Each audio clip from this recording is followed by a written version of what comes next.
Hola todos, how we doing? Welcome to the last set of readings. We have 4 articles here, which is probably a smaller number than we usually have. And we have 4 brand new articles. Well, maybe they're brand new to you, but they're also brand new to me. I've never had any of these in part of the class readings. So think of this as your extra section in the SAT exam, like that experimental section where you didn't know whether this was a real section or not. And based on feedback from you and my readings, I'm going to decide whether we're going to continue with these articles in future semesters. The first one I want to do is the Richard Thaler article. Smarter information, smarter consumers. As you can see here on the screen, and it was mentioned once in the article, he is the author of this book, Nudge. And it just so happens that it's right here. This is without question one of the top 10 books that I've read in the last 5 years. It's a spectacular book. If you like this behavioral economist, behavioral social psychological thing, it's fantastic. You know, what was interesting to me is, not to get on too much of a tangent, when I looked this up on Amazon, the books that also were recommended with this, Nudge, Thinking Fast and Thinking Slow, is Daniel Kahneman. He was also mentioned in this article. I have this book.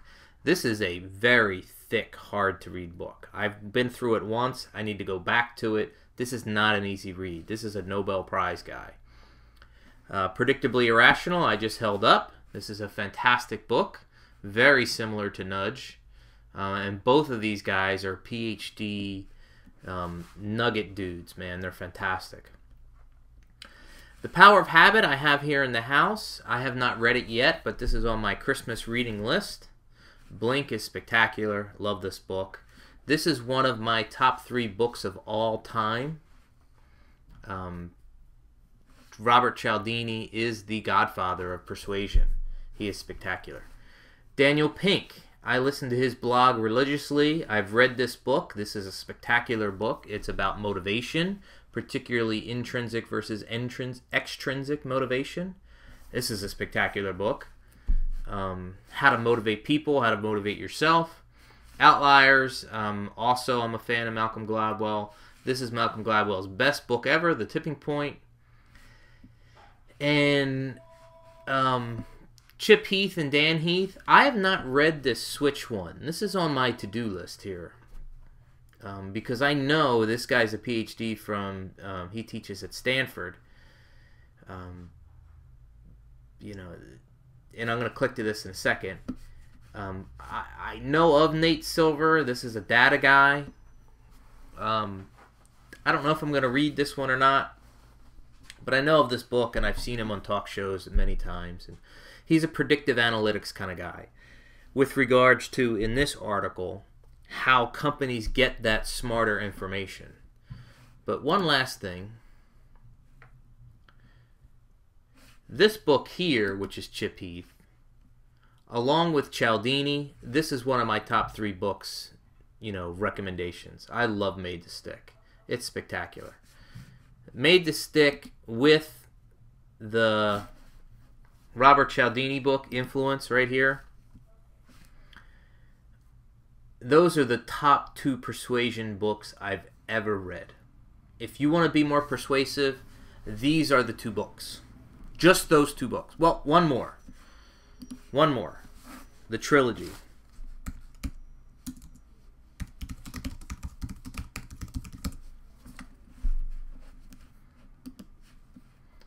This is the 3rd book of the trilogy, How to Win Friends and Influence People. I know it's very basic, but it is a spectacular book. Well, all of this to get back to Nudge. You know, I picked this article for us this semester, and I picked this article this semester specifically because I know that Richard Thaler is a brilliant dude.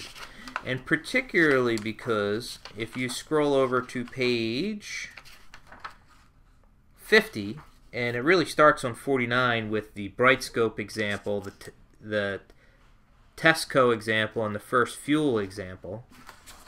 Okay? This idea of choice engines.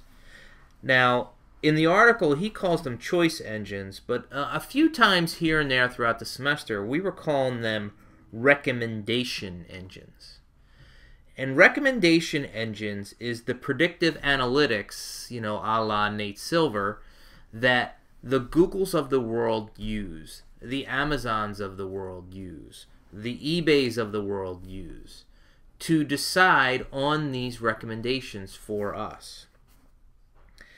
And we have the concept of a search engine, where we're actually searching for something.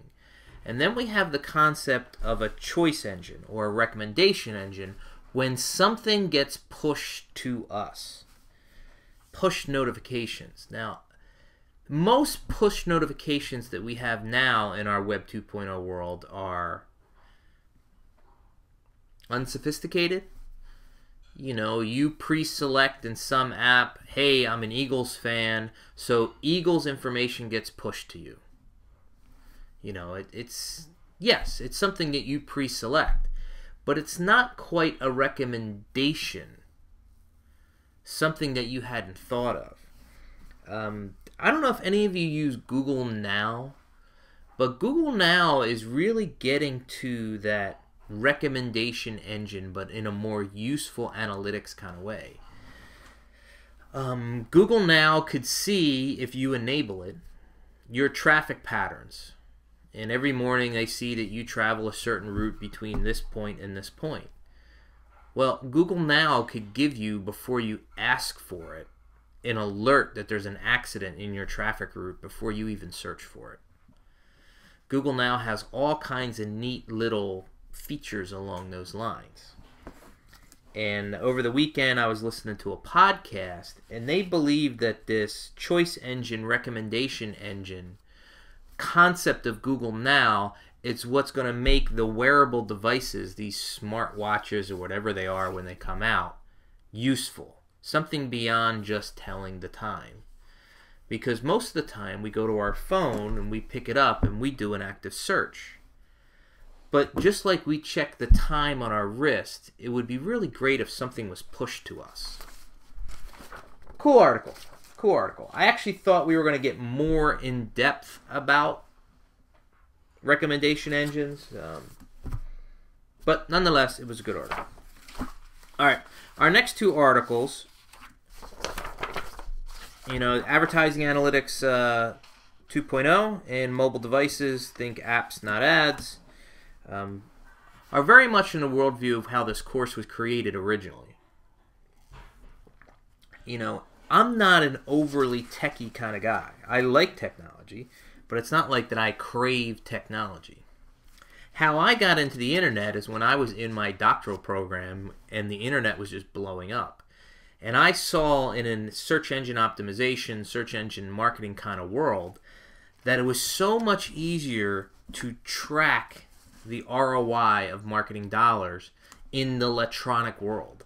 That's how I got into e-commerce, which then got into social media, social marketing, and this Web 2.0. You know, and much of the arguments in this argument is exactly that. You know, we need to be able to measure the effectiveness of our marketing dollars. And these guys, indirectly or directly, well, I'm saying guys, even though there's only one author, Wes Nichols. This is really the brainchild on page 63. The UCLA marketing professor and market share co-founder, Dominique Hassens. I've met this guy. He doesn't remember me, but I've met this guy. And I've seen him present at conferences. And he is a mathematical wizard. And he just happens to do it with marketing information. I love this concept of swim lanes. Because, you know, we spend our marketing dollars, but we don't necessarily know how it impacts other things. What does a TV ad do for social? I love this idea of, you know, in integrated marketing communications kind of a way that one type of medium, such as TV, impacts another type of medium, such as social. I mean, I was very interested 2 years back when Shazam did a test during the Super Bowl where there was a TV ad that you can actually, the way you Shazam a song, you could Shazam the TV ad, and you got additional content or information when you Shazammed it. All of a sudden, the TV ad that's not trackable gave us something that it became trackable through an app. I thought that was really cool, and I'm very, very surprised that A, it hasn't continued, or B, we don't see more companies trying to do stuff like this. Another thing very much along these QR codes. QR codes are those funny pictures that sometimes you see in an ad that if you're looking through a magazine, you could take a picture of the QR code in the magazine and it'll take you to unique content. These had a lot of promise, but I'm very, very surprised that the ad industry kind of let these things just die. You know, that is a way, QR codes, Shazam, is a way to get out of these swim lanes and look for ROI across these platforms. We see on page 64 exactly the argument they're trying to make. If you're just determining ROI from individual display ads or individual search or individual SEO or individual email marketing, all of a sudden your calculations could add up to more total revenue than the firm has, and we know that that's not possible. Now this article, my problem with the article is they do a very good job of talking about ROI and calculation from the social media or the digital media side of the equation. But I don't think they did a very good job of the non-digital static media.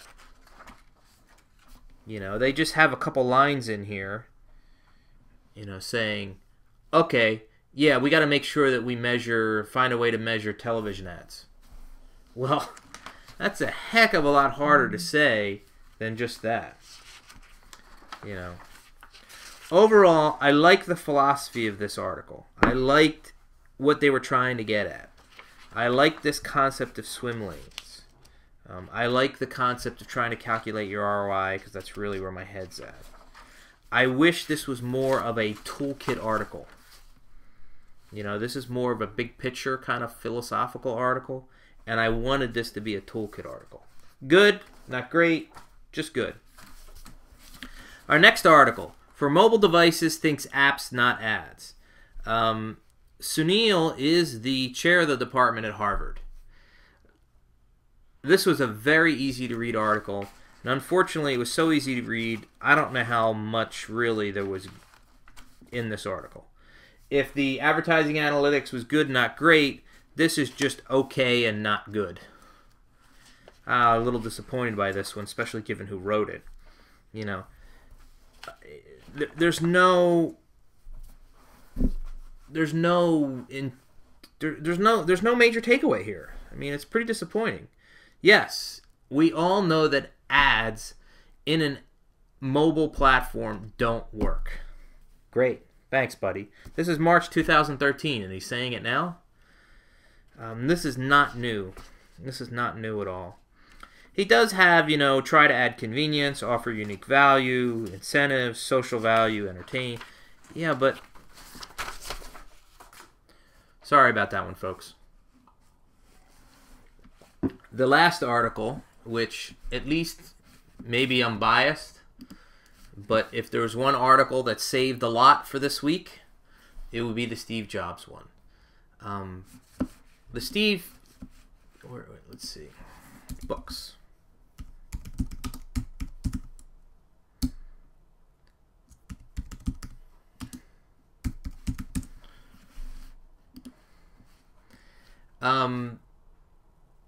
Yes, I'm an Apple fanboy. Yes, I've read this book and listened to it twice.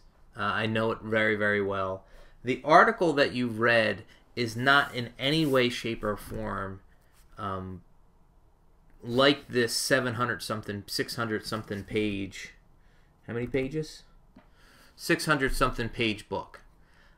This book is a biography, and it has a chronological birth to death kind of feel. It's a biography. It's an authorized biography.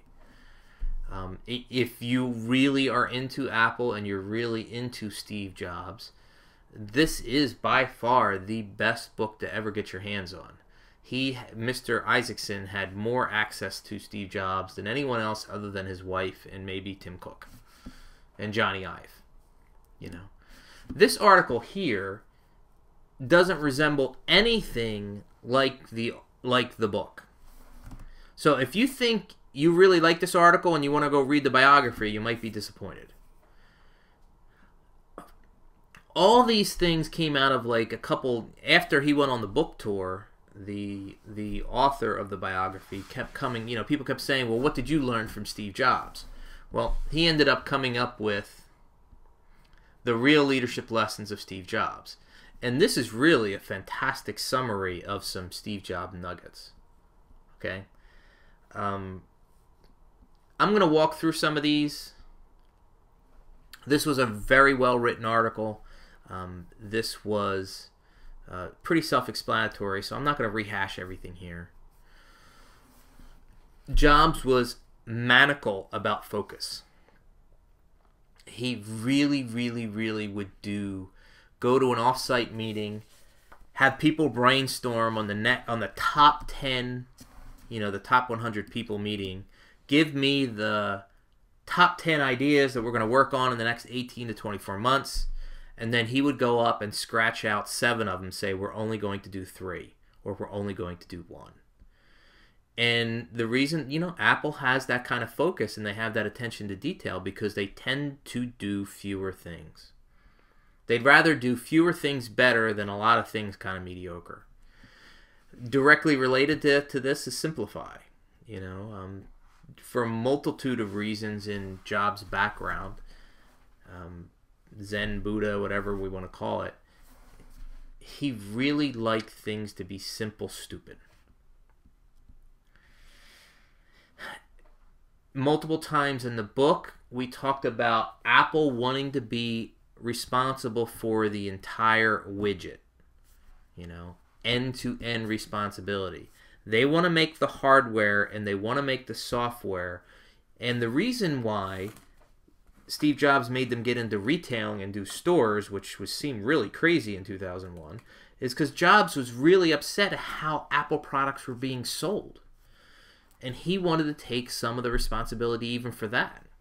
I mean, it may sound crazy, but Apple's fanatical that they're now getting into more of the manufacturing, where they're buying the equipment for their suppliers to make their products. The laser cutters for these devices are used in the aircraft industry. That perhaps one of these contract manufacturers would never buy the machine, but Apple wanted such perfection that Apple said, okay, we'll buy the machine for you.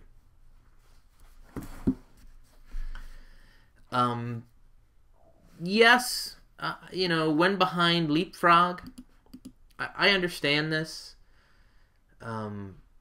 Many times Apple will not support something specifically. And they'll set a trend, particularly like CD drives or DVD drives or various USB kind of things. I'm curious to see if Apple, instead of getting behind on near-field communication, NFC, Apple's gone around that with some various app and touch technology on the phone with Touch ID. So they leapfrog often. Products before profits. Now,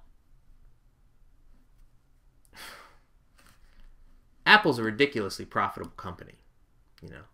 What they tend to do is look for products that have margin. I really do not believe Apple is going to be making a television set anytime soon. I really, really do not.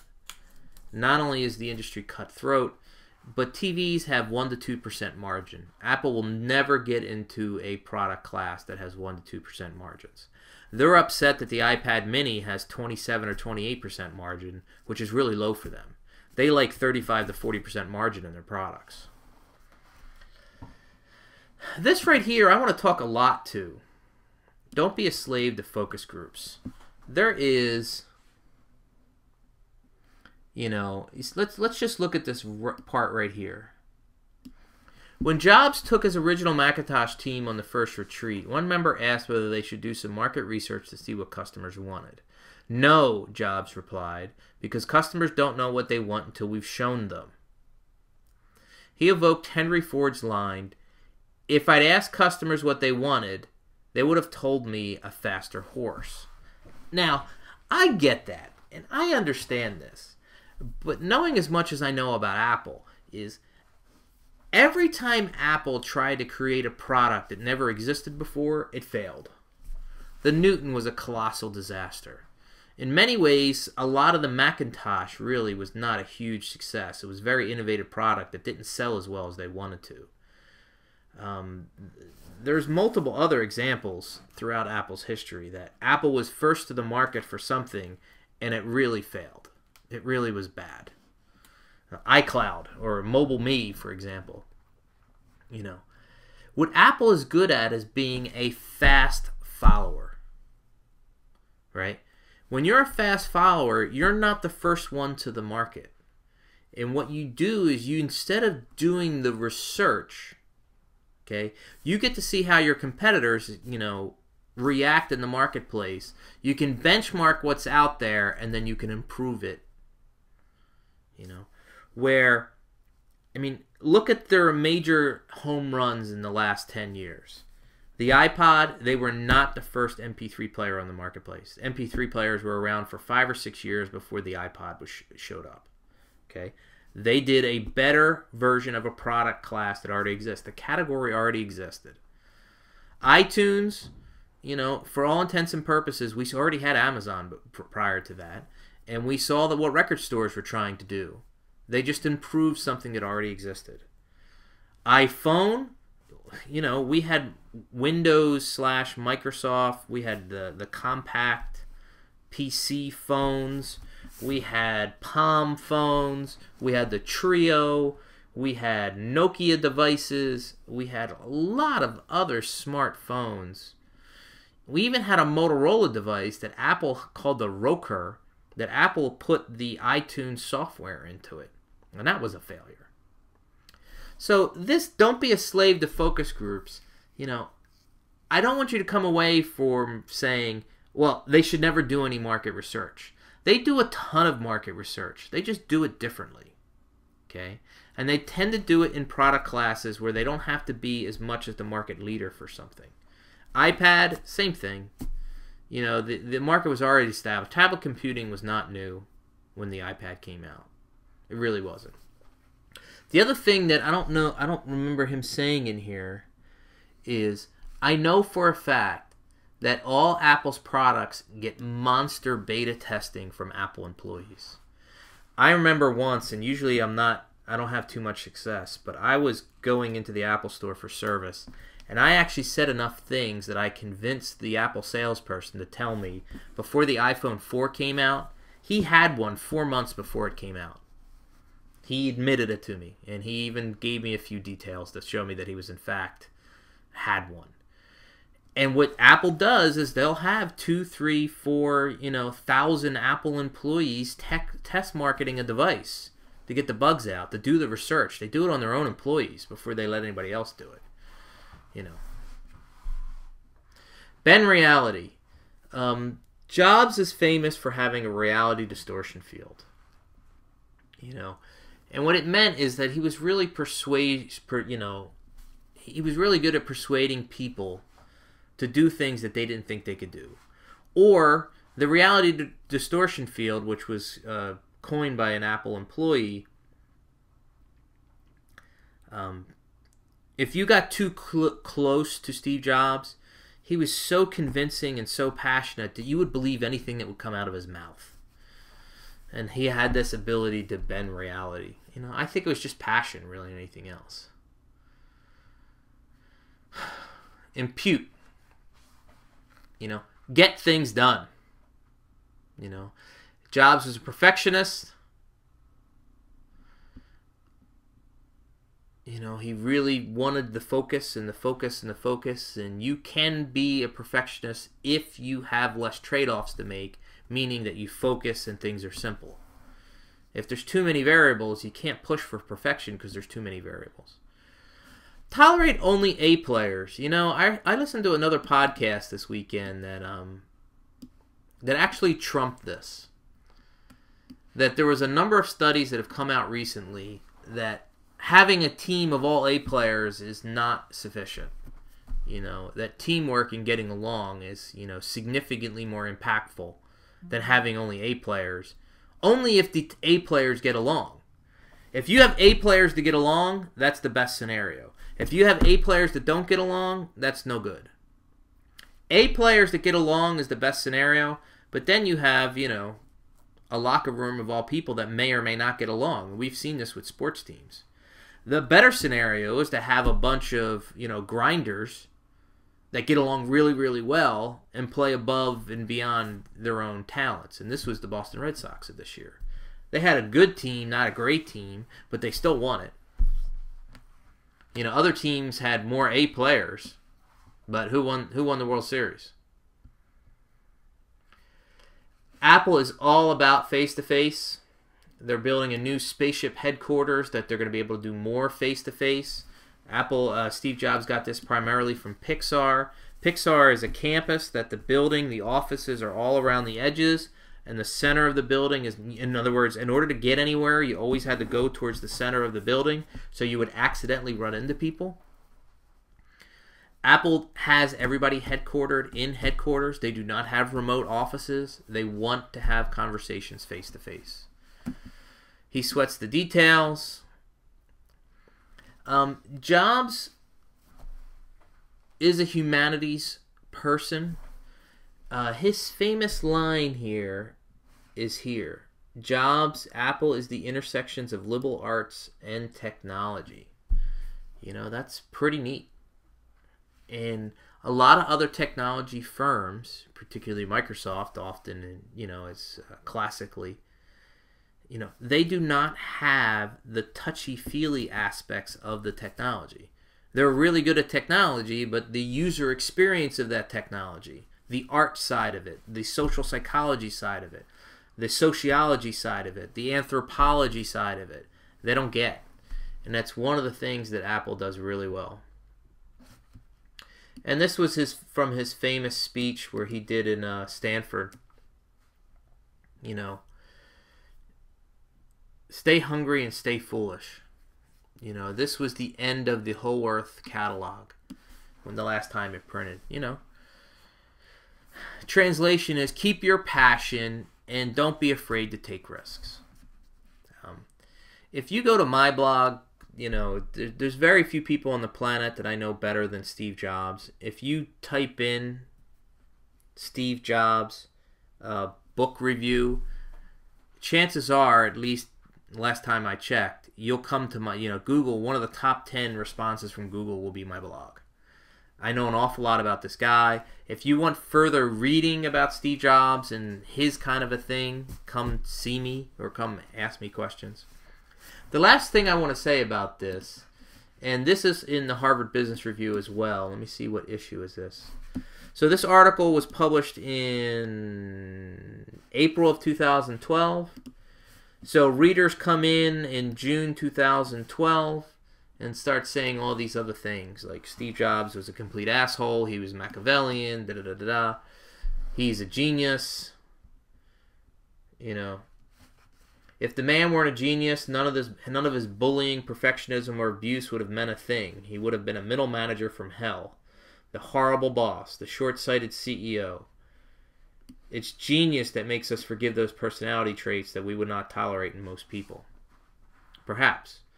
I think my takeaway from Jobs, you know, and we talked about our leadership continuum. Jobs was an extreme X. I have problems with extreme X's. I'm not a fan of extreme X's. I honestly believe that leaders can be just as passionate and persuasive without being an extreme X. My suggestion is you take the good with the bad. You know, a lot of people want to be Steve Jobs. I'm not necessarily someone who would want to be Steve Jobs. There's a lot of aspects of Steve Jobs that I think, oh my God, that is brilliant. And I will add that to my nugget list. There's a lot of things about Steve Jobs that I add to my nugget list under the hell no, I'm never going to do this ever in my entire life. And that's the way I think about Steve Jobs. Okay? I thank you for your time. I thank you for your energy. Have a good one.